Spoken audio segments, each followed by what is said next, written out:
begitu saya lihat ke bagian bawah ya sekitar 30 cm sampai 50 cm dari lantai. Hah, apaan itu?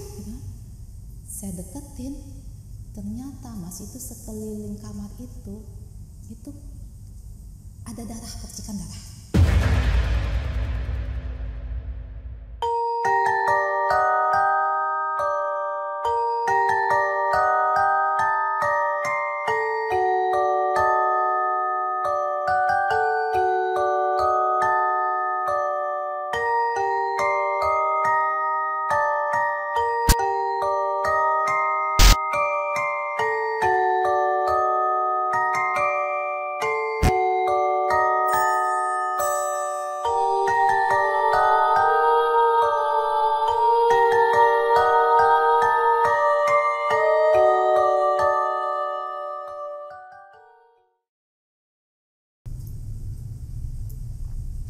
Udah on cam.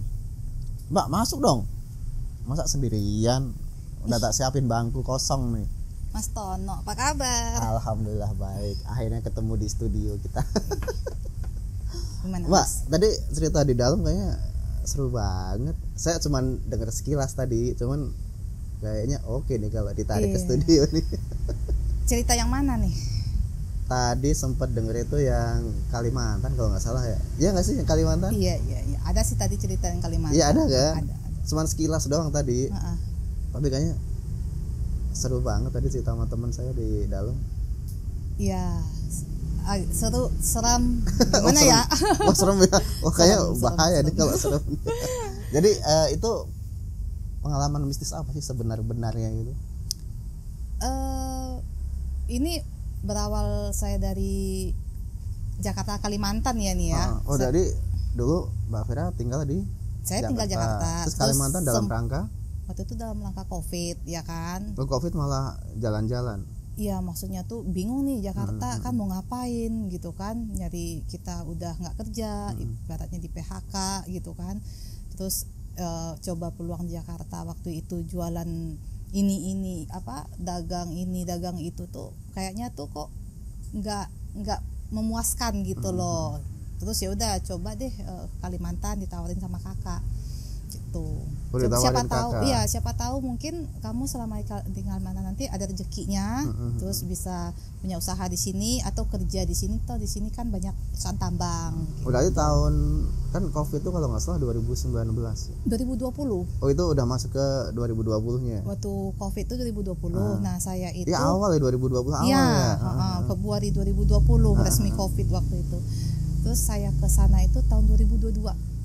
Karena 20 ke 2022 itu saya udah mencoba untuk mencari pekerjaan baru, peluang bisnis, tapi kok kayaknya nggak dapat gitu loh, gagal. Jadi semacam kayak frustasi untuk hidup di Jakarta juga ada. Akhirnya kakak di sana nawarin coba kamu hijrah ke sini, coba mungkin di sini bisa dapat kerjaan atau enggak bisa peluang bisnis, rumah makan atau apalah, kamu berkebun apa.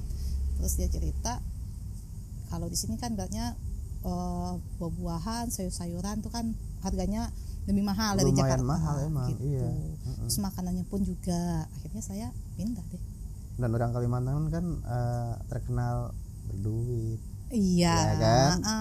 Jadi konsumtif, buat mereka belanjain uang itu nggak sayang. Iya betul. Jadi gimana sih mistisnya? Itu tuh ya berawal dari yang saya datang ke rumah kakak. Waktu itu saya bawa 2 anak saya, yang nomor 2 dan nomor 3. Saya punya 3 anak. Jadi saya bawalah yang umur waktu itu 6 tahun sama 10 tahun gitu. Jadi tinggal rumah kakak. Pertama saya ngalaminnya itu setiap pagi itu beberapa kali saya perhatiin sebelum subuh saya bangun ke kamar mandi itu air klosetnya itu merah kayak darah.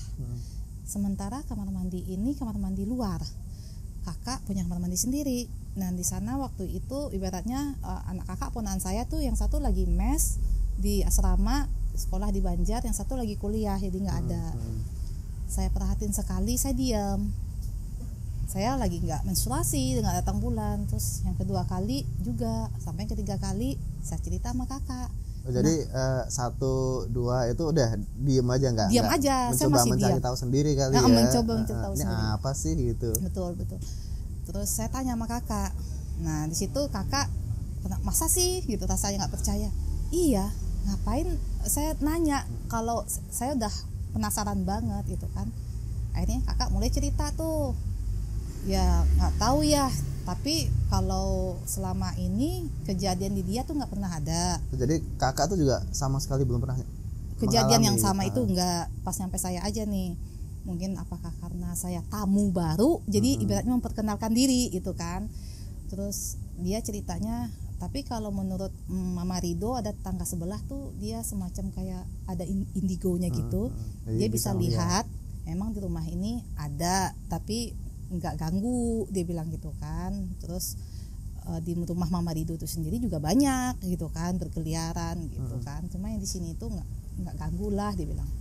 Oh gitu. Terus ya, tapi waktu saya masuk rumahnya itu memang ada 2 spot yang saya lihat itu, satu pojokan dapur, satu lagi gudang. Nah itu kayaknya tuh selalu menarik mata saya untuk melihat ke sana gitu loh. Gitu. Ini pertama kali datang itu. Pertama kali datang. Gitu. Terus berjalannya waktu sebulan 2 bulan gitu kan. Kakak sendiri nih juga pernah ngalamin. Dia kan punya rumah makan Padang. Jadi kita tuh masaknya karena penggorengannya wajan-wajan yang gede-gede gitu, masaknya di dapur umum. Jadi belakang rumah tuh dibikin tuh dapur umum menghadap ke kebon. Jadi kebon itu dibilang kebon juga nggak ada isinya yang ditanam, tapi ya tumbuhan liar gitu ya, tinggi-tinggi gitu. Ada juga pohon yang tinggi 1-2 itu ada tinggi. Nah waktu dia lagi bikin ngeracik bumbu nih malam-malam nih buat besoknya biar nggak keburu-buru gitu ya, dia tuh ngerasa kok kayaknya dia tiba-tiba merinding. Terus kayaknya tuh ada rasa yang mendekat gitu kan. Nah saya dari dalam rumah dengan pintu belakang yang sedikit kebuka, nggak ketutup rapat, sedikit kebuka, itu mendengar kakak saya ini baca-baca ayat Al-Quran. Saya ngebatin, ini kenapa ya? Kenapa gitu kok kan? Masa iya nggak hafal ayat kursi sama Anas sama yang lain itu, kok aneh gitu kan? Nggak mungkin lah, kok tumben banget gitu. Nah baru tuh nggak berapa detik setelah itu dia masuk ngibrit gitu kan, Lari sekenceng-kencengnya takut kayak gitu. ketakut tuh, pintu dibanting tutup, wah gitu kan. Hah, pucat gitu kan, gini gitu. Terus, ada apa gitu kan? Ya terus dia lama gitu loh, baru dia cerita rasanya tadi tuh ada yang kayak mau mendekat. Kalau istilah di Kalimantan itu tuh ada kuyang, tahu kan? Kuyang. Nah, Iya, kalau emang itu salah satu versi horornya di Kalimantan yang terkenal itu kan. Kuyang. Nah, biasanya tuh yang gitu-gituan gitu loh. Kayaknya ada yang mendekat, gimana auranya tuh gitu. Ya akhirnya datanglah, kebetulan ada anaknya yang lagi libur gitu kan, pas dengar mamahnya gitu. Ya biasalah, anak ABG baru umur 15 tahun 16 tahun. Ah mama mana ada yang gitu-gituan gitu kan. Mana coba lihat, buka tuh pintu lebar-lebar sama dia gitu. Terus mana nggak ada gitu, masih aja begitu. Sok-sokan gitu kan. Nah tapi mulai besoknya pun saya tuh terbawa gitu loh. Begitu udah maghrib kok kayaknya jadi takut keluar rumah, takut lewat pintu belakang situ gitu kan. Terus kakak juga setiap mau ada bikin bumbu atau apa-apa tuh dia minta ditemenin sekarang. Udah nggak berani sendiri. Gak berani sendiri. Itu lama loh, hampir sebulan tuh dia belum punya keberanian sendiri lagi gitu. Padahal sebelumnya tuh nggak pernah ngalamin ya kakak? Nggak pernah gitu kan. Kalau yang saya tahu sih nggak pernah, dia nggak pernah cerita ngalamin seperti itu. Nah terus begitu juga kalau pas batas waktunya biasanya kadang jam 10 itu dia masih di dapur. Nah sekarang tuh enggak, paling lama ya jam 7 apa setengah 8 itu udah nggak berani. Jadi udah dibatasin nih, paling malam jam sekian gitu. Walaupun kadang-kadang tuh kalau lagi dapat orderan, kadang dapat orderan misalnya 100 box buat pagi jam 9 harus diantar, otomatis tuh kan pagi itu jam 5 subuh tuh udah masak nasi atau apa gitu kan. Itu dia minta temenin Pokoknya selagi masih gelap itu belum kelihatan cahaya Nggak langit berani keluar sendirian. itu dia nggak berani sendiri. Ada lagi tuh Mas, ponakan saya pulang nih liburan nih sekolah sama kuliah. Dia punya 3 kucing kesayangan. Terus salah satu namanya Imoy gitu kan.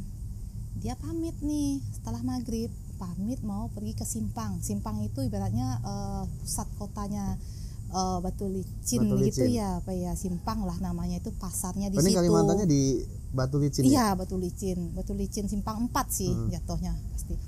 Terus dia tuh mau ke sana mau belanja, pokoknya ada keluar rumah buat beli sesuatu lah gitu.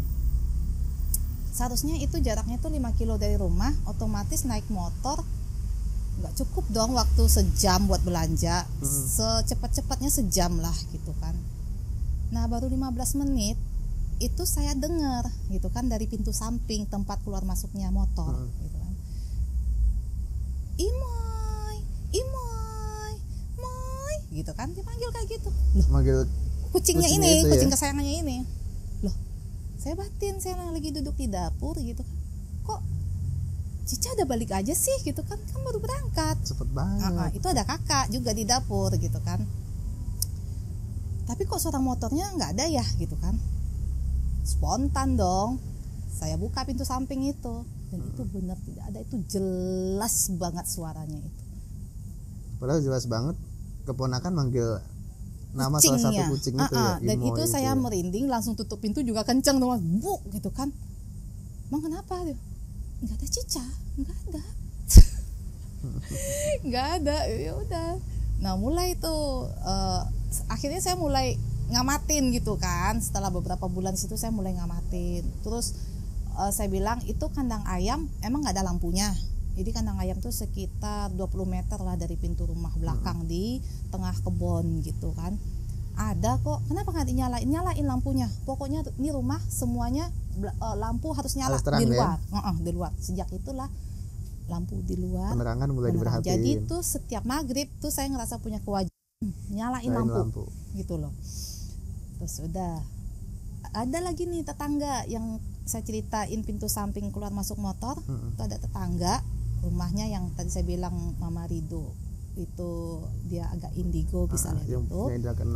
Saya pernah dengar itu maghrib juga, setelah maghrib lah itu ya, belum terlalu malam, sama siang itu di dapurnya itu persis depan pintu kita itu kok kayaknya ada yang kayak yang masak atau sambil ngobrol gitu, itu kedengaran benar-benar jelas gitu. Saya nanya sama kakak sempat, Mama Rido ada di rumah nggak? Soalnya pas sehari-hari kok saya nggak pernah lihat dia keluar gitu kan. Enggak, Mama Rido lagi itu apa, liburan kemana, Samarinda gitu. Oh, tapi kok di dalam ada yang masak, kayak yang ngobrol ya, ada aktivitas gitu itu kan. Ya udah, kakak saya ya mungkin kali dia bilang gitu kan dia juga pernah cerita sama saya gitu kan. Oh ya udah. Habis itu setelah 5 bulan 4-6 bulan ya, nyusul suami sama anak. Nyusul nih ceritanya ya, nyusul Kalimantan. Jadi anak saya tuh sempat pindah 1 tahun ke Kalimantan gitu kan. Yang sama saya tuh pindahnya 1 tahun 4 bulanan, yang satu lagi persis 1 tahun. Jadi kenaikan kelas dia pindah nyusul. Nah pas nyusul itu suami tuh yang melihat gitu loh. Jadi suami saya tuh, ini rumah tetangga yang depan rumah, terus seberang jalan gitu kan. Dia lagi duduk tengah malam. Logikanya itu rumah cuma lampu terasnya yang nyala, dalamnya nggak nyala. Terus dia duduk teras rumah sambil ngerokok, ngopi. Dia ngelihat kok ada bayangan orang yang jalan dari kaca rumah itu. Kan karena ada pencahayaan lampu ya, kayak pantulan gitu ya. Masa iya sih nggak ada rumah? Terus dia masuk, apakah ada orang dari dalam rumah kita yang lagi lewat atau jalan gitu kan? Semuanya udah tidur gitu kan, dan itu dia ngelihat ada beberapa kali gitu. Jadi posisi suami itu lagi sendirian itu ya? Sendirian tengah malam. Ya tengah malam, maksudnya itu di atas jam 10 Terus gitu. sebenarnya niatnya uji nyali kali. Nah, jadi sambil ngopi karena emang dia ini loh suka begadang sih, tidurnya tuh suka larut malam gitu. Apalagi baru datang itu dia kan Masih ke bawah ini Jakarta penasaran juga ya, kan. terus penasaran juga ini rumah. Jadi ngeliat gitu kan. Itu pernah juga gitu kan.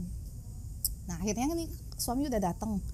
Akhirnya nggak mungkin dong satu rumah dua kepala keluarga gitu kan. Tapi suami waktu pertama kali ngeliat itu cerita nggak sama orang rumah? Sama Belum. Mbak Vera juga? Belum Oh, nggak cerita. Jadi Dia pendam keep. sendiri Nah, ya. dia cerita itu setelah kita pindah ke rumah sebelah. Oh, jadi akhirnya Mbak Vera pindah juga. Ya kan nggak mungkin dong gitu kan, masa dalam satu rumah ada dua kepala keluarga, nggak mungkin gitu kan. Jadi ya sekitar 10 harian lah kita masih bareng di rumah kakak, karena kakak bilang ya udah kalau mau tinggal di sini nggak apa-apa, tapi kalau mau misah nggak apa-apa, itu ada rumah kosong di sebelah gitu kan. Emang rumah kakak juga, tapi udah lama nggak dipakai, dijadiin gudang. Itu udah lebih 5 tahun, 8 tahun apa ya, hampir 10 tahun, pokoknya udah lebih 5 tahun aja. Jadi oke gitu kan, kita bersihin tuh mah, barangnya dikeluarin, terus ubinnya itu keramiknya yang bagian dapur yang belum terpasang masih semen biasa kita pasangin, plafon-plafonnya itu kita benerin gitu, dirapihin gitu kan. Terus udah mau finishing nih, kita tinggal ngecat terakhir kan. Nah, ngecat tuh kan rumah warnanya catnya awalnya krem. Saya kepengen hijau karena saya pengen yang asri yang gitu ceritanya juga. Di suasana ya kan. Ya pas lagi ngecat itu di satu kamar itu sebenarnya catnya udah kering sih, dan kita ngerjainnya tuh dari pagi sampai siang. Jam 12 siang itu lapar gitu kan, istirahat yuk, ya udah kita makan ke sebelah, ke rumah sebelah yang kakak tadi itu kan, kita masih tinggal di sana gitu kan. Ya udah, cuma dalam waktu 1 jam Mas, kita balik, itu pintu tadi kita tutup, pintu masuk itu kita tutup, pintu pelakon itu ditutup gitu kan. Pas kita balik tuh pintu juga kondisi tertutup. Begitu masuk, saya masih di luar, terus suami masuk ke bagian kamar yang tadi udah rapih lah catnya gitu kan. Dipanggil, Bun sini deh. Ngapain? Sini bentar. Saya masih nolak. Ntar dulu tanggung ini gitu kan. Sebentar sini dulu. Akhirnya udah saya taruh tuh kerjaan saya di luar lagi rapi-rapi. Ada apa? Coba deh lihat temboknya. Emang kenapa? Sambil lihat, emang kenapa? Waktu itu Mbak Vera belum nggak ada belum apa? Nggak. Saya ngelihatnya fokusnya ke atas. Emang kenapa? Bagus kok, bersih, rapi, cantik dilihatnya gitu kan, hijau gitu kan. Coba perhatiin deh, dia bilang. Emang ada apa gitu kan? Coba lihat di bawah, dia bilang. Pas begitu saya lihat ke bagian bawah, ya sekitar 30 cm sampai 50 cm dari lantai. Hah? Apaan itu? Gitu kan. Saya deketin, ternyata Mas, itu sekeliling kamar itu ada darah, percikan darah seger.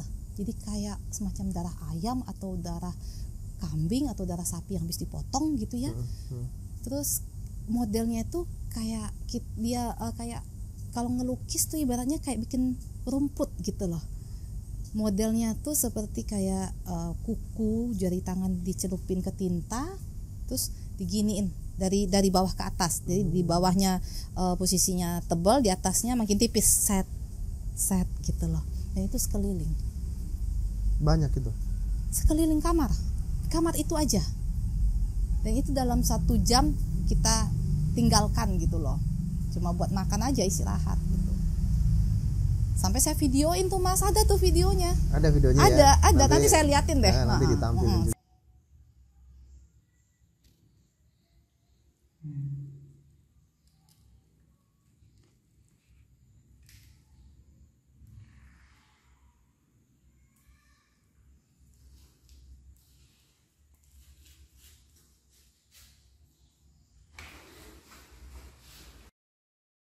Ada momen-momen tertentu yang saya abadikan gitu.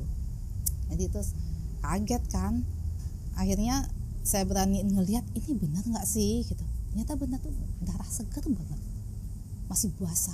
Coba dipegang nggak tuh? Enggak, saya nggak berani megang, cuma ngelihat aja. Makanya saya videoin gitu kan, saya buat video, bukti ya? buat bukti gitu loh. Terus akhirnya apa namanya, kita tunggu kering berapa jam, kita tempel lagi pakai cat. Nggak cerita ke kakak juga, manggil orang atau apa gitu? Oh, waktu itu belum. Terus yang pasti waktu itu saya ngomong aja sih, aduh tolong dong, jangan gini, jangan main-main begini gitu kan. Ya kalau emang merasa terganggu ya maafin ya, sekarang saya mau tinggal di sini. Saya ngomong gitu loh kan, jangan ganggu ya gitu kan. Nah setelah itu baru saya bilang sama kakak datang gitu kan, ngeliat gitu. Oh iya ya gitu. Terus kok bisa dia bilang. Jadi dia pun bertanya-tanya gitu kan. Nah itu kita belum sadar tuh Mas. Jadi ternyata di pintu-pintu masuk itu kan kita baru iniin tembok ya, belum kusen-kusen pintu masuk ya, belum pintu masuk, belum kusen atas lubang ventilasi ya, ventilasi namanya. Nah itu belum kita cat tuh. Begitu kita mau cat, itu kita nemu kayak jimat-jimat gitu loh, udah dibungkus rapi, tapi kita nggak tahu isinya, kita nggak berani buka. Gitu. Jadi beda kondisinya. Kalau yang di dalam kan percikan darah ya. Kalau yang di kusen-kusen pintu jimat, lebih ke jimat. Jimat. Tapi kita nggak berani buka. Banyak. Minimal 3. Tapi kalau nggak salah tuh ada 4 apa 5. Tapi yang saya ingat saya tuh 3 yang saya buang sendiri, itu 3. Gitu. Suami tuh juga ada dapat, sama yang satu tuh tukang yang bantu buat waktu itu benerin listrik ini loh, untuk listrik ini loh. Itu juga ada. Tapi yang saya ingat tuh yang saya megang, itu ada 3. Itu menurut Mbak Vera tuh bungkusan apa itu? Nggak tahu, penangkal, nggak tahu memang itu ada dari dulu karena ini rumah sempat dikontrakin. Gitu. Apa emang udah ada dari dulu, terus yang sempat ngontrak di situ karena tahu ada yang aneh-aneh sesuatu, dia dipasanglah jimat. Saya nggak tahu gitu kan. Saya cerita sama kakak itu kan. Ya kakak ya bingung juga sih gitu kan, selama ini nggak ada yang cerita. Nggak pernah ada aneh-aneh juga, kakak nggak pernah lihat ya. Nggak pernah lihat. Habis itu saya penasaran, saya telepon nih, saya punya, dibilang teman ya teman, dibilang kakak ya kakak, dibilang guru ya guru gitu loh. Jadi dia orangnya untuk punya ilmu spiritual gitulah gitu ya. Saya sempat nanya sama dia juga, Cak ada kejadian begini-begini Cak, saya telepon dari Jawa kan. Terus saya kirim videonya gitu kan.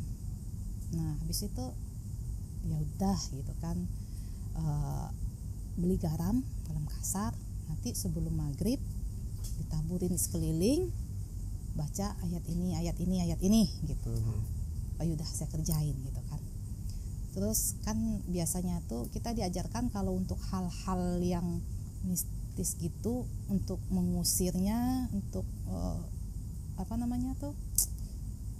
suruh baca Al-Baqarah ya. Nah Al-Baqarah. Cuma kan saya nggak kuat, saya nggak kuat baca gitu kan. Biasanya tuh kalau kakak saya bilangnya mereka tuh pernah melakukan itu menyambung sama anaknya, berhenti di ayat berapa disambung sama anaknya, dan itu bisa. Nah anak saya kan yang kecil belum bisa baca Al-Quran gitu kan, cuma yang besar itu pun masih dalam tahap harus belajar untuk fasihnya gitu kan. Saya punya inisiatif, saya download itu Al-Baqarah MP3-nya. Setiap malam itu hampir sebulan saya pasang setiap tidur.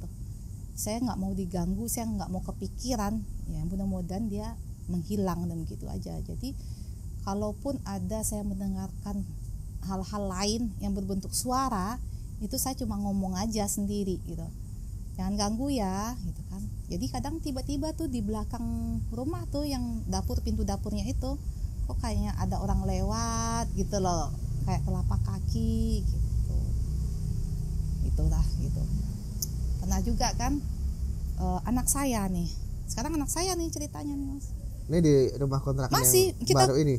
Kondisinya kita masih tinggal di situ gitu loh. Anak saya nih waktu itu bulan puasa kalau nggak salah, bulan puasa atau ada kegiatan apa gitu ya. Jadi dia berteman sama anak depan rumah, terus anak yang belakang rumah satu, gitu kan.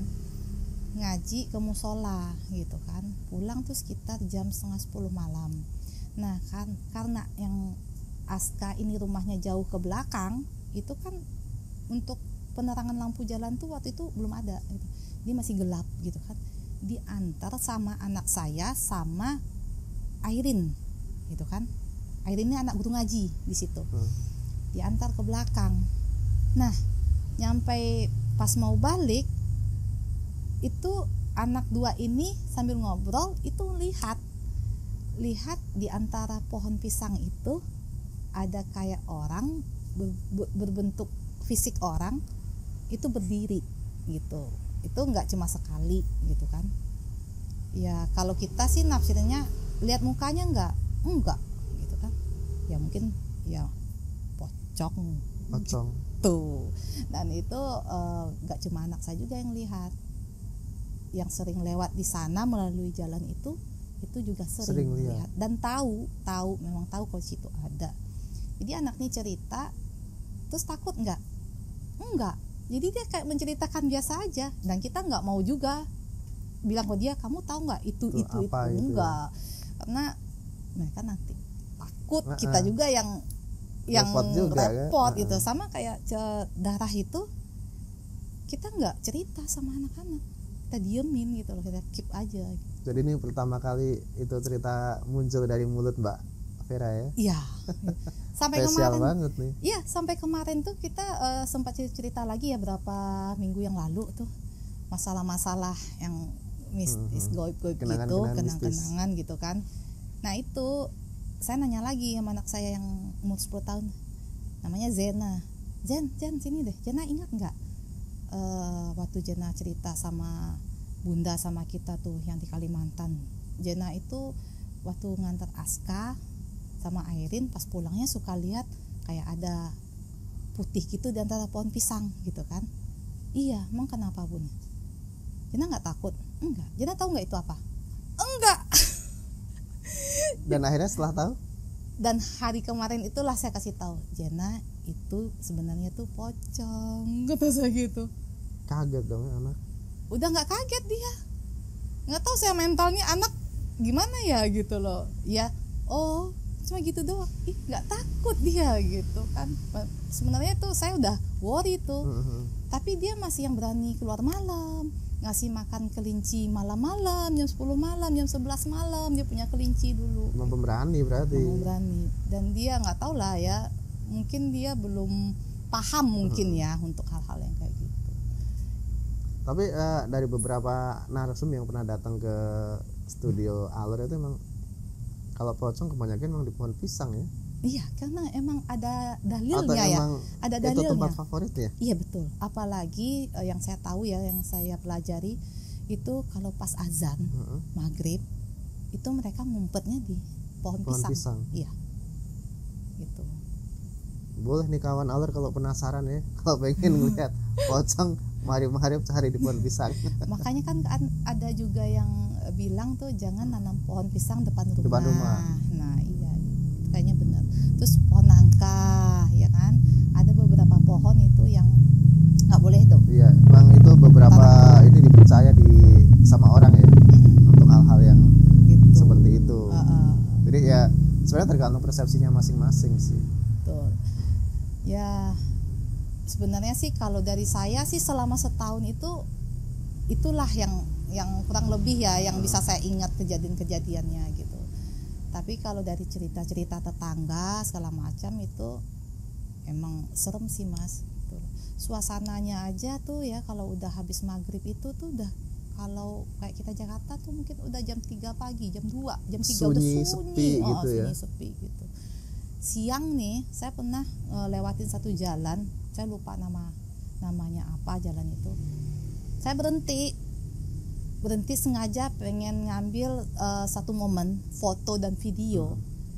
Itu begitu udah keambil, itu saya dengar kok kerekam ya suara-suara alam, suara hutan yang ada macam-macam binatangnya, entah tuh burung, entah tuh apalah gitu kan, itu kedengaran gitu loh.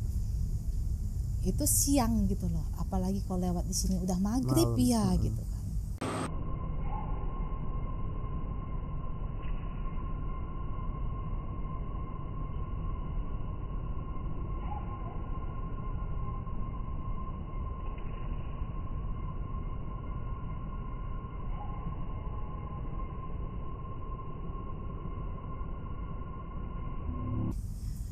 Jadi bisa digambarin sedikit nggak bagaimana sih rumah kosan atau rumah tempat tinggal Mbak Vira saat itu ya di Batu Licin? Sesunyi apa sih, semistis apa gitu? Mungkin apa ya Mas ya, ada ini aja, kalau udah malam itu kayaknya tuh sepinya tuh gimana gitu loh. Apalagi sana kan ada banyak ternak burung walet. Nah suara burung walet ini kalau malam tuh kayaknya menakutkan. Tambah lagi suasana itu Menambah kemistisan ya. Iya, meskipun dia jauh tapi kedengaran sayup-sayup itu gitu loh. Justru itu yang kadang bikin kita tuh terngiang kan. Iya. Itu suara apa, dari mana gitu. Kalau deket justru malah oh ini gitu kan. Benar-benar gitu. Dan itu jarak antar rumah itu masih jauh. Di sana rumah itu ibaratnya tuh ya jauh Mas. Dan nggak semua kafling itu terisi terbangun rumah. Ada memang rata-rata ya kafling rumah itu lebarnya 15, panjang ke belakang 25. Dibangun seberapa sih? Paling 8 kali 10 atau 7 kali 8 gitu ya. Tapi untuk tanah yang sekitar situ yang saya tahu tuh kaflingannya itu 15 kali 25 gitu. Nah dan setiap kafling tuh ada yang rumahnya sudah berdiri, ada yang masih tanah kosong. Begitu juga di seberang jalannya gitu. Jadi nggak semuanya terisi bangunan. Nah satu lagi nih Mas, yang aneh ya, kan awal saya cerita tadi tuh waktu saya tinggal pertama datang di rumah kakak itu yang kloset itu ada kayak merah darah itu. Nah waktu saya pindah ke rumah yang renovasi ini itu terjadi lagi.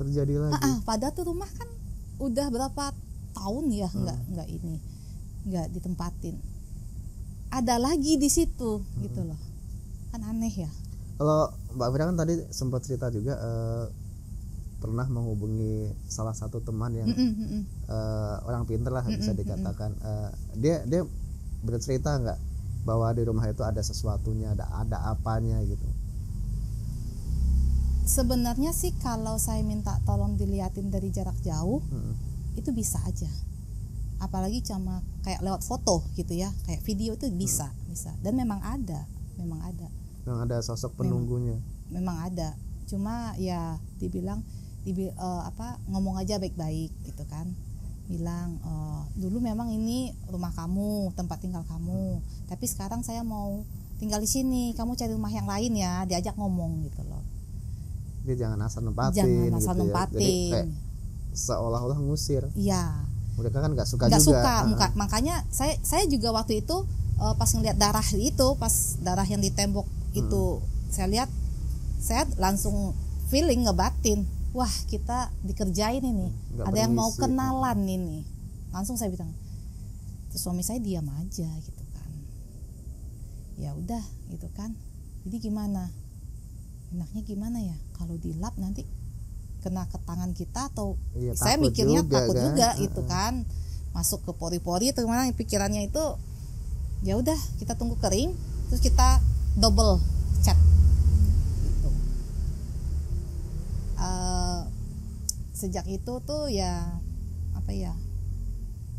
akhirnya tuh ya takut sih, ada rasa takut ada, cuma mau nggak mau ya dilawan gitu loh. Lama-lama terbiasa. Kalau ada yang aneh, misalnya malam-malam lagi tidur kok aneh, kayak ada yang lewat di belakang tuh kedengeran banget gitu ya, di belakang itu, karena di belakang pintu belakang kalau dibuka itu kebon, kedengeran banget.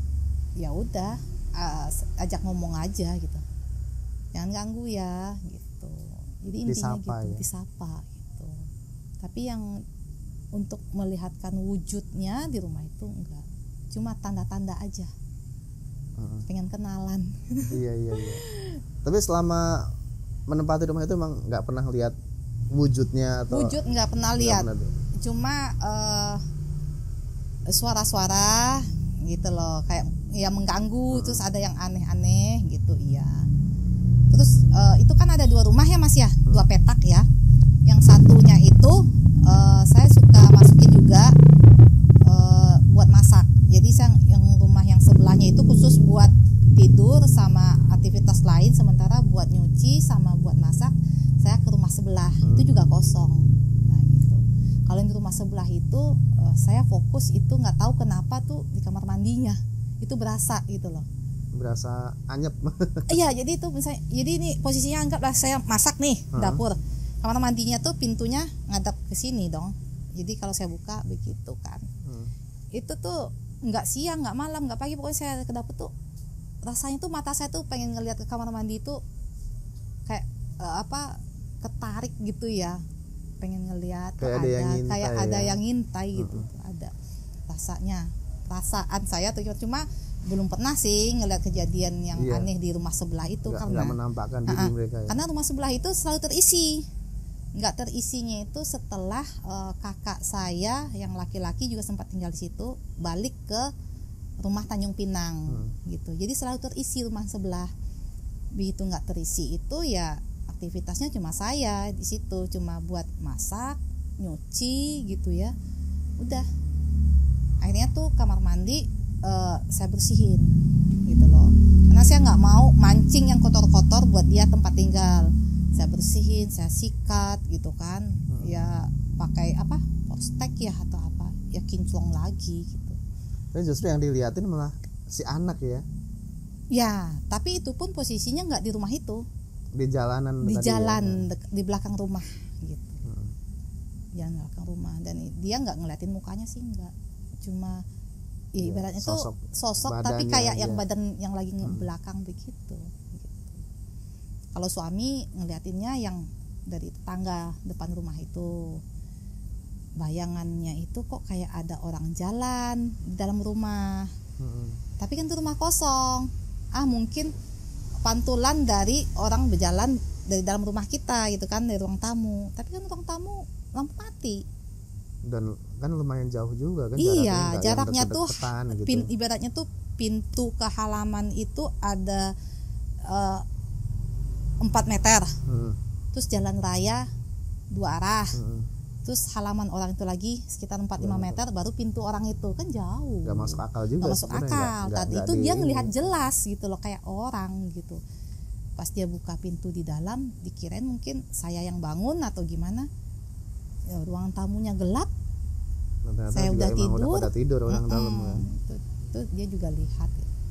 Kalau saya sih nggak pernah lihat Mas. Cuma di tempat-tempat lain saya ngelihat gitu. Jadi selama 1 tahun saya tinggal di Kalimantan tuh Mas, lebih 1 tahun lah, lebih berapa bulan. Itu yang saya hadapin tuh hal-hal mistis tuh begitu. Hal-hal gaib yang nggak mau menampakkan diri. Iya gitu kan. Tapi cukup membekas ya. Iya, sampai sekarang keingatan. Dan ada beberapa video yang sempat diabadikan. Betul. Dan nanti kita kasih lihat ke kawan-kawan alur. Ya.